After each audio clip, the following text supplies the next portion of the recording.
Hey guys, Huck Sports Cards here. Hope everybody's having a blessed day. Well guys, it's been a little while since I've made a video, but wanted to make one today.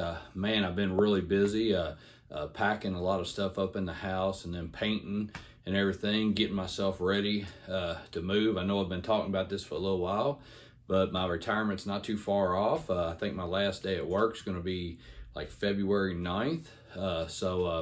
You know, I'm expecting to make that move to Florida and everything. Going to have to put the house up for sale and then find one down there. So it's going to be a little bit of a busy time here in the next probably 3 months or so, stuff like that. So like I said, just been kind of busy. Haven't really put out a video here lately.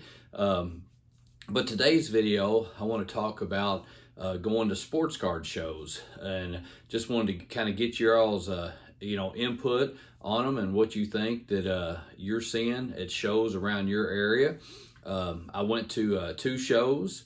The Friday, well, I guess Black Friday, the day after Thanksgiving, that Friday, I went to a show in Cincinnati, Ohio, at the Moeller Show, where Ken Griffey Jr. and Barry Larkin went to school. And I know last year, that show, it was just an awesome show and everything like that, but I want to talk about the show this year and everything. And then the next day after that, the Saturday after, I went to a show in Lexington, Kentucky. So went to a couple shows and everything, and I picked up a few little things.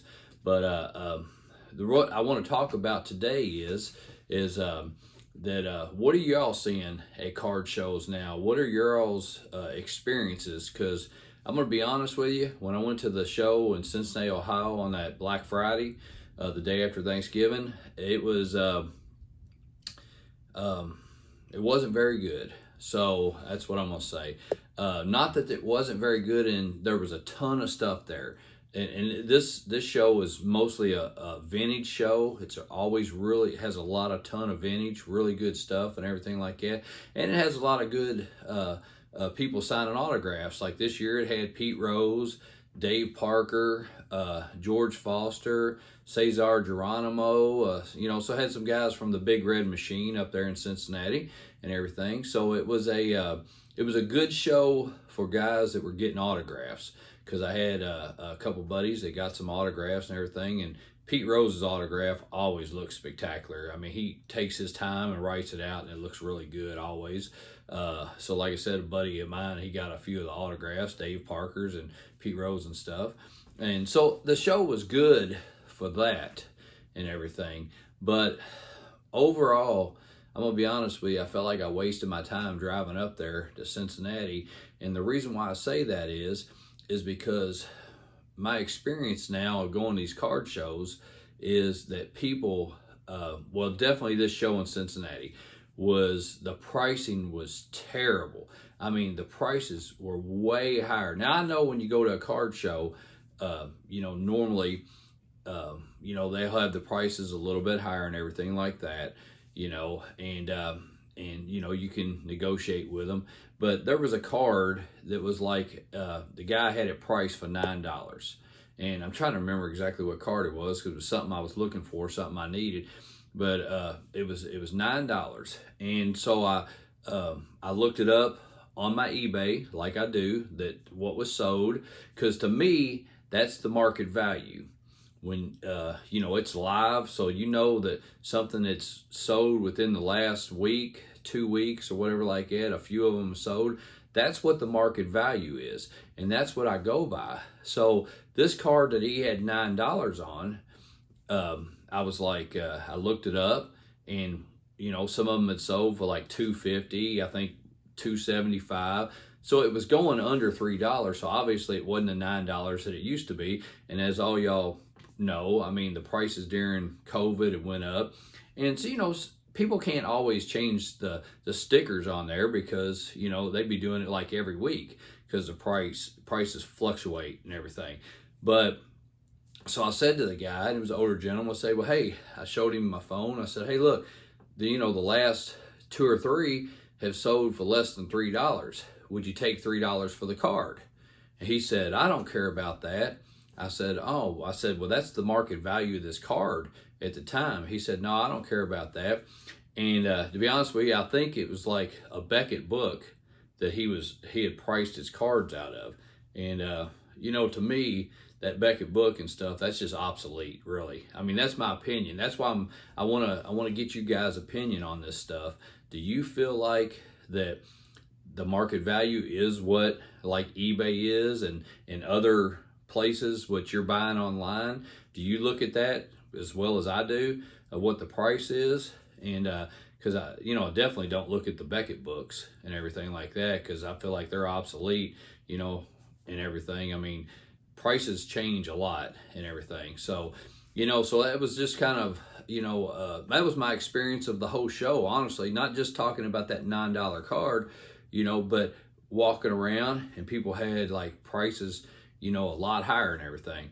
So I'm just curious, are y'all experiencing the same thing, you know, for that? Now, the Saturday after Thanksgiving, I went to the Lexington show and I picked up this rookie Lou Brock card and everything, and it's in pretty good shape and stuff like that. And you know, I picked it up for a reasonable price. And you know, matter of fact, I had to package it with this bat right here.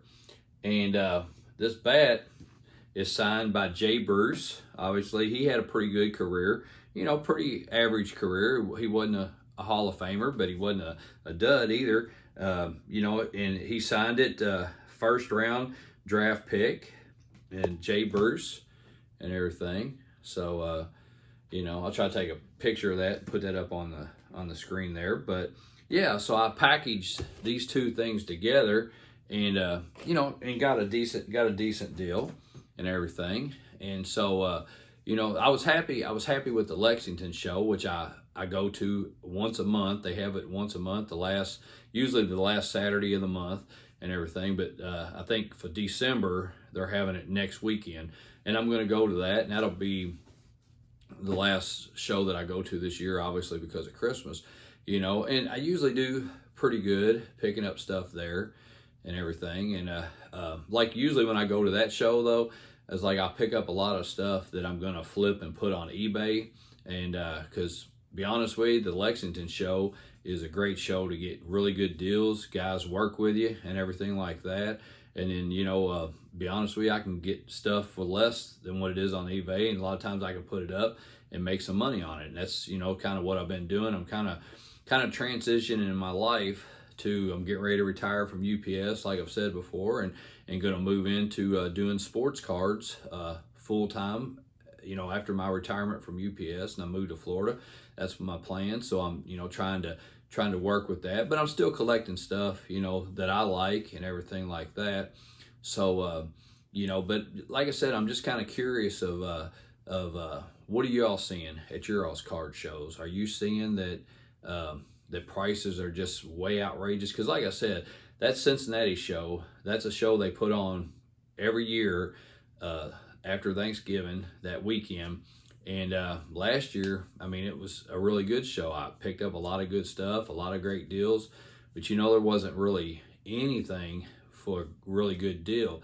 And you know, like I said, I pick up stuff for my collection or whatever like that, so I'm not always looking to get less than what, you know, eBay, but I'm also looking sometimes to, you know, like for an example, you know, you're going through a 1973, somebody's got, you know, 1973 cards there, which obviously I specialize kind of in the 70s cards. That's kind of what I know the most of. I mean, I know a little bit of, you know, 50s, 60s and stuff like that, but the 70s, I kind of know what I'm looking for and everything. And, you know, I was going through a box and, you know, I found a 1973 checklist, card number 588. And if most of y'all know that put sets together, that card right there is worth, you know, about $30 or whatever, in really good shape, unmarked. Well, you know, sometimes I found one. It was $1. The guy had his 1973 cards for $1, so I was able to pick that up and everything. And you know, I flipped that and I put that on the eBay and stuff. That's kind of, you know, what I'm doing, transitioning, you know, with my life on that and everything. So I definitely, you know, I'm not always trying to find deals. Like I said, I'm trying to, if I have stuff in my collection, I'm willing to pay what eBay, you know, price is. But I want to try to find some good deals so I can make money, and build my collection off of that money as well, So, but guys, I appreciate you watching today. I definitely would like to, like I say, get your input on what are you seeing at the card shows. Is your card shows, are they just overpriced, priced right? Let me know definitely if you're watching this video and you're in Florida. I'm going to be, like I said, going to be moving down there, and I know they have great shows in Tampa, Fort Myers, I think Miami, Orlando, and stuff like that. So if you're in the Florida area, shoot me a message. Let me know some of the good shows, because I'll be down there here soon, and definitely be wanting to hit the shows. And then really I'm going to start setting up at shows, like, try to do not every weekend, but, maybe 2 weekends out of the month and everything like that. Kind of want to, like I said, I want to transition into that being my job after my retirement from UPS. So, but guys, I appreciate you watching today. If you got any questions or anything, make sure you just shoot me a message and everything. If you haven't subscribed to the channel, I ask that you do so. Going to have some good stuff coming up once I get that move to Florida. Maybe do some shows from the beach. Looking forward to that. But guys, until next time, we'll see you later.